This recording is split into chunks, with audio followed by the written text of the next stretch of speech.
Self-love and identity. This can challenge the most of us at some point, and pretty harshly in my view. So take what you want, leave what you don't. My name's Poppy. I'm a psychotherapist, psychologist, coach. I've practiced for 30 years.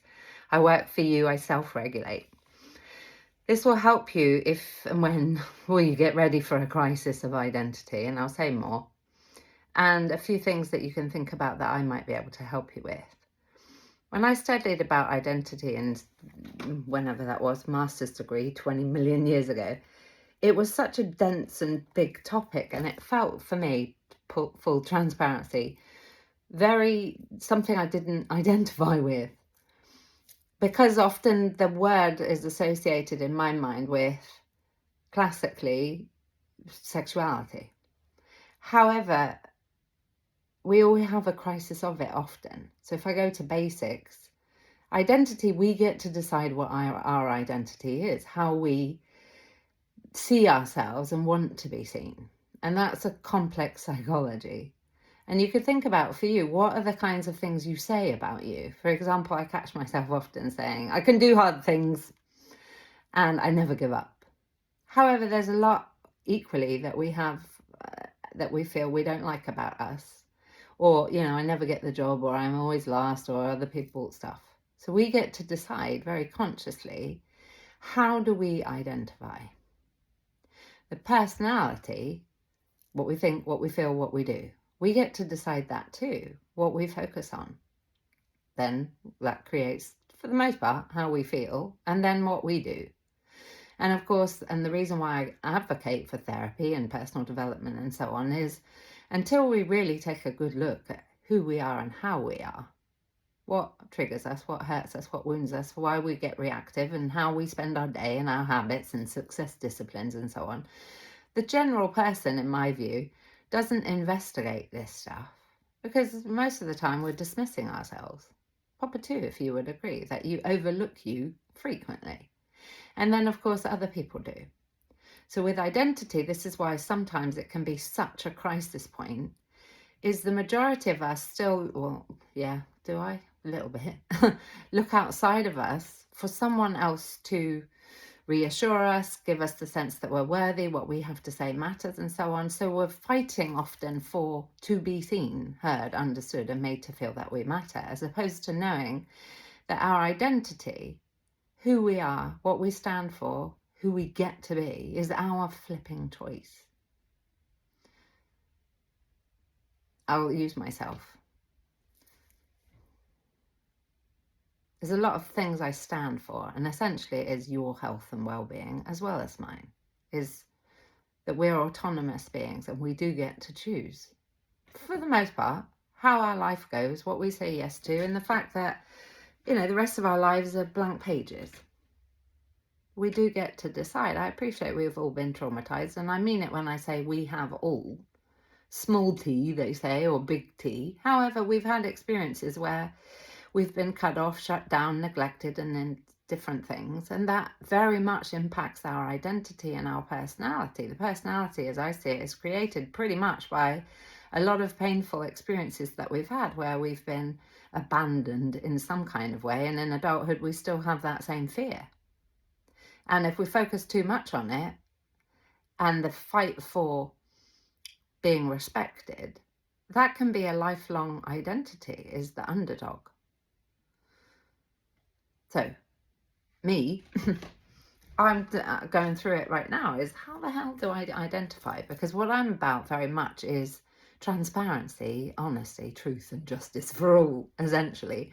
That we get to feel secure, we get to thrive, we get to have access to the kinds of information that will allow for us to have a happy, fulfilled, thriving life, feeling safe, secure, and loved. And love equally comes from within.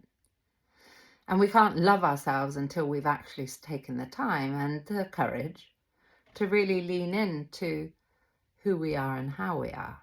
What we need, what we don't need, what we're afraid of. Most people, in my view, are coming from fear rather than love. Love and fear is what we've got. Here's the fear, ego, judgment. Here's the love, higher self, what you intuitively know, the red flags, listening and taking action, which most people, in my opinion, I realise I'm generalising a lot. However, 30 years is a long time to work globally with across populations. You name the person, I work with it. I do refer on if I feel there's someone better for the job, though. That's really important. However, I'm talking organisations to adolescents and all in between. I'm for freedom of speech.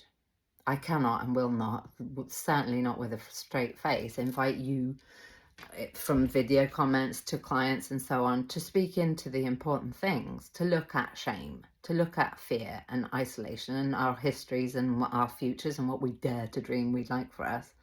I'm not going to invite you to do that and not do that myself. So, of course, across time, I've gone from the 1.0 of life people pleasing and being all sick and twisted in so many different ways and losing so much and so on, to a liberated version of me. I'm still learning and growing and still mess up royally often. However, I learn and grow, and I'm very careful about who's in my inner circle so that they rub off on me in the way that I would like, because you're going to get a version of me that is filtered equally through the people I'm spending time with. You get the people I'm spending time with, and I care for you. You get to have a good experience of life, even if it's flipping hell, with my influence, because I'd like that for you, is that you get good from me. Why do it unless it's going to be great? However, there's something very important here, and I feel protective of the public because there's so much unhealth in healthcare.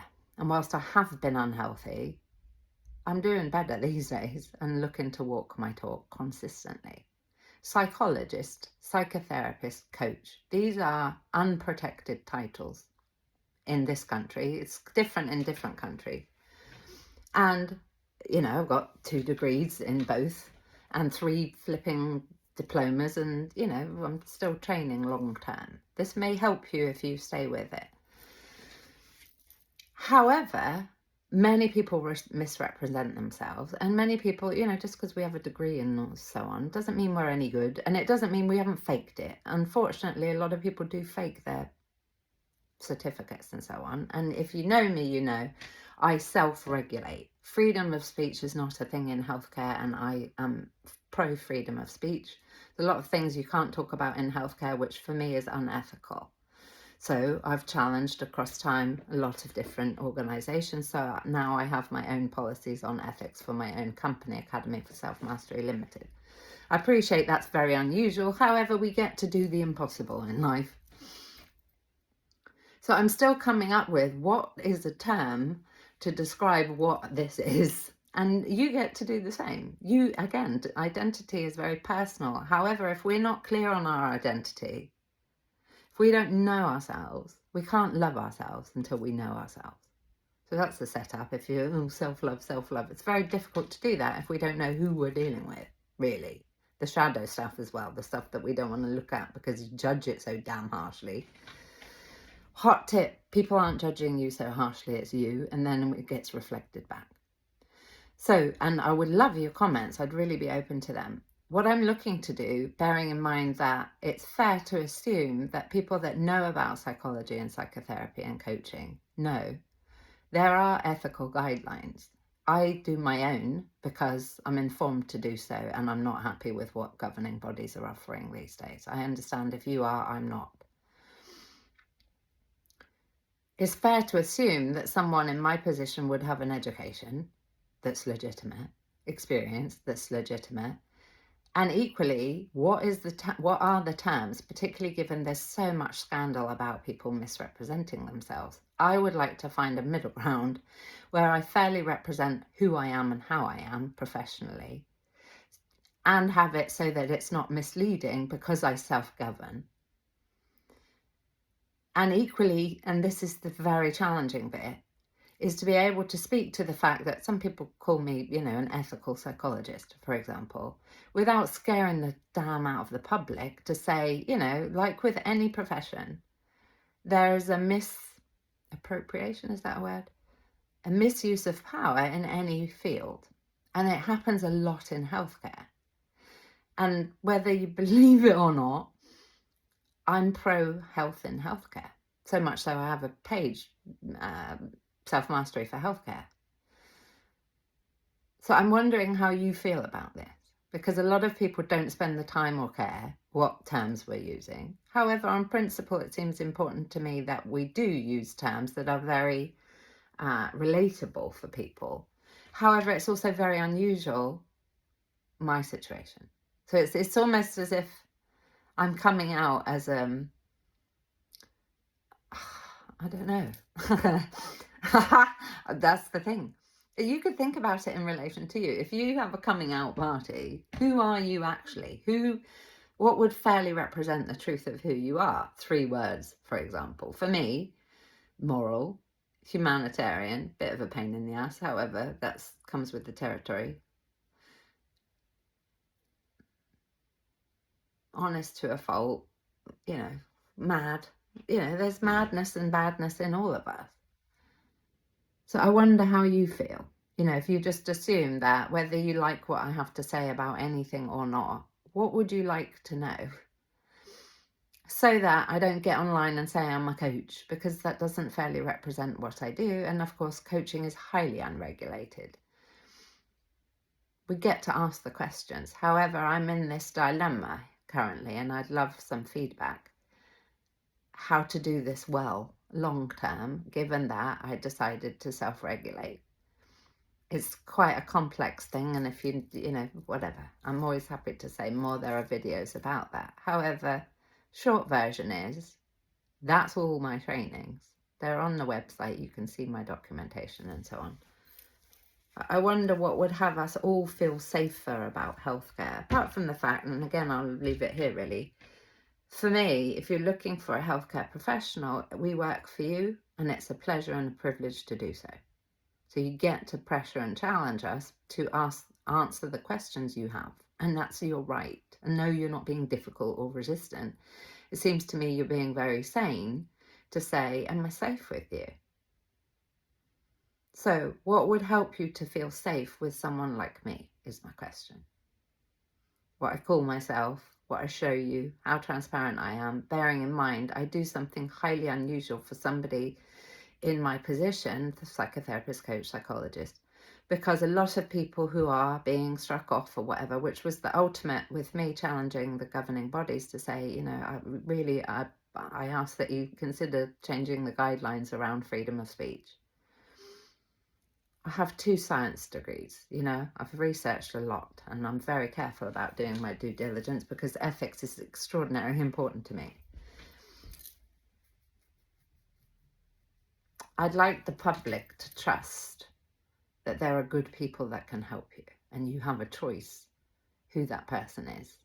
And I'm sorry, gone are the days where we can assume that people have our back and they're doing the right thing, and it's very much of our time, it seems to me, that we get to understand we're sovereign. We get to understand that the healthcare profession has a moral obligation to be very full and transparent about what works for whom and why, what the risks are and so on, and that nobody is, selling drugs, bias, or, they need to ideally disclose if they are given incentive to sell us a product, because that's illegal on many different fronts. So I'd love your help, because what I could do is rebrand and say, I don't know, I'm a something therapist. However, it seems to me I've worked for 30 years in this field, and I don't intend on being told I have to retire, because I will never retire. I'm like my mum. My mum's 84. She travels the world teaching and so on as a psychotherapist. For as long as I'm here, this is what I'm going to be doing in some way, shape or form. And I'm thinking, you in ego here, Poppy, that you don't want to give up these words, therapist, psychotherapist, psychologist. And no, it seems to me the principle of the thing, because health in healthcare doesn't avoid, what would be my word? In my opinion, it doesn't practice ethically. To me, ethics is this person that you're working with having mentorship, someone having their back to look professionally, where can they evolve, grow, do better, and so on. And equally, are they practicing what they're preaching? Are they working on themselves psychotherapeutically or in some kind of way? So to have a degree, to have a training, to have a registration with someone, are we actually healthy? To me, that's the most important thing. You may disagree. Please tell me what you feel is the most important. Is when we're working with people and their mental health, it seems to me the most important thing is, are we stable and self-reflective in that if you as the client or patient or person online has an issue with something we're doing, how we're doing it, that you feel safe, or at least it's appropriately responded to, that we're able to self-reflect, to sometimes go, yeah, maybe I got that off there, without getting defensive or wanting to cancel you because we don't have our own identity in check, that we don't believe in it enough, that if you question it in some kind of way, we get all triggered and wounded and reactive. That's not health. We get to be healthy, and the only way that I can see that we do that as healthcare professionals is to look at our own behaviour. What is us actually walking our talk in terms of being stable and grounded enough and self-loving and taking breaks and, you know, doing our due diligence with what we need to learn and grow and so on. If we're not doing that, I don't see we're going to be doing a good job for you. And I have, in many ways, for 30-something plus years investing in having people help me with my growth, and I've been on the receiving end of some very brilliant therapists and coaches, however some very damaging ones. And whilst yes, they had degrees and registration, they certainly hadn't done the work on themselves to be able to deal with situations as they come up, which are very human, where we get triggered and wounded. I got pathologized in many ways, so that's why I'm very careful that, yes, we can have symptoms and so on. It's one part of it. Seems to me the most important thing, which interestingly is the predictor from the research of good therapy and good practice, is the relationship that we strike with the client that makes for healing. It's not the methodology, it's not the degree, it's not the registration, it's the relationship. And the relationship, as I see it, can only really be a healing and progressive one if the person who is essentially holding the space is a healthy person who can self-reflect, take ownership of what they're doing, and be able to receive the feedback without having a, fit about it because we're insecure at our end because we haven't done this work. So it's a very long way of saying, what do you feel you need from me and people like me so that you can feel secure in taking our services? Thank you for your time. It's a long video. Big love.